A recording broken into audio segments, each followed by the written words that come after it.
Now, you know the old saying, today's conspiracy theories are just tomorrow's coming attractions? Well, have I got a doozy for you. Yes, it turns out they really are coming for your gas cooktops. According to the Grattan Institute, which seems to have attained the status of high papal office in the Albanese government's zeal to push us ever forward on to that state of grace known as net zero, those of us who enjoy cooking with gas or using gas to heat our hot water or other more bourgeois indulgences like swimming pools, well, you guys need to cut that out now. You got to save the planet. Pronto. According to Grattan's new report, Getting Off Gas, Australia must urgently start ripping out gas cooktops and water heaters and everything else that uses the dreaded fossil fuel in order that the planet may start to heal and the oceans start to recede. Yes, according to Grattan's Tony Wood, in Victoria alone, they need to start converting 200 homes a day for the next 25 years, all while banning new connections. Now, the funny thing about all this is not just that it is not just playing out in Australia. It's also an issue in the US, where the Biden administration first started floating similar moves 6 months ago. Back then, the idea of tighter regulations was leapt upon by Americans as evidence that the US of A was going to ban their gas appliances.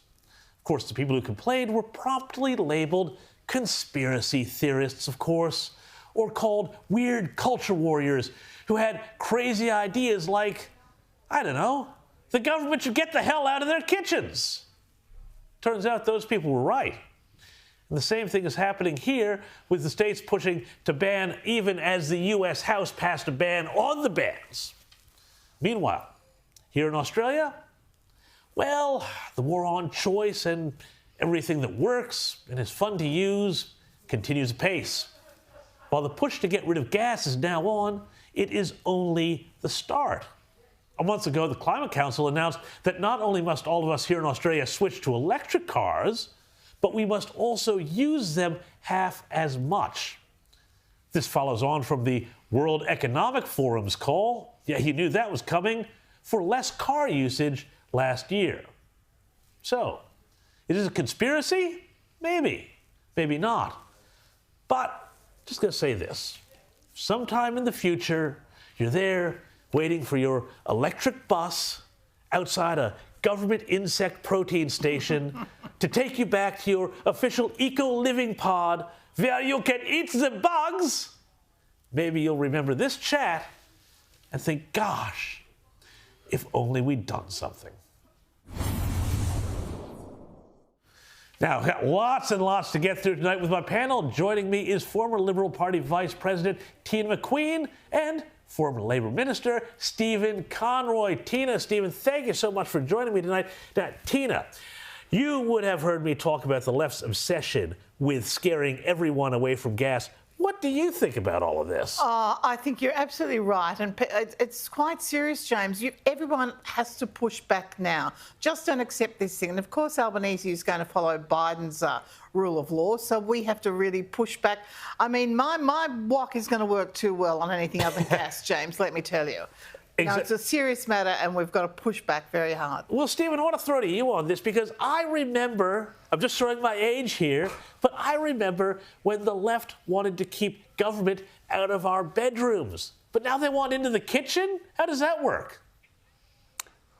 Well, I'm not quite sure that I'm going to have to follow you on this whole little through the looking glass down the rabbit hole conspiracy you're engaged in here. Oh, here we go. Here we go. The Grattan Institute has, in the past, on occasions, published some quality material, but in recent years, it's really become not the high priest of the Albanese government by any way, shape, or means. So let's just unpack a couple of things. So here in Victoria, I think the Mornington Council down in Greg Hunt's old seat. They actually announced, and it's a liberal sort of independent territory. They wanted to stop all gas connections. That was a Liberal independent council. Went down that path a few years ago.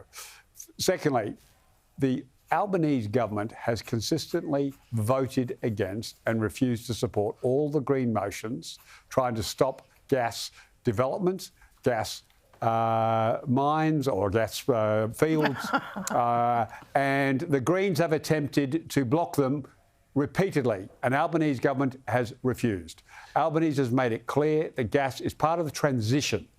So while you can point to a few crazy independent Green Liberal councils, a few, think tanks like Grattan, you can't actually point to the Albanese government doing any of the things that you're trying to assert they're trying to do.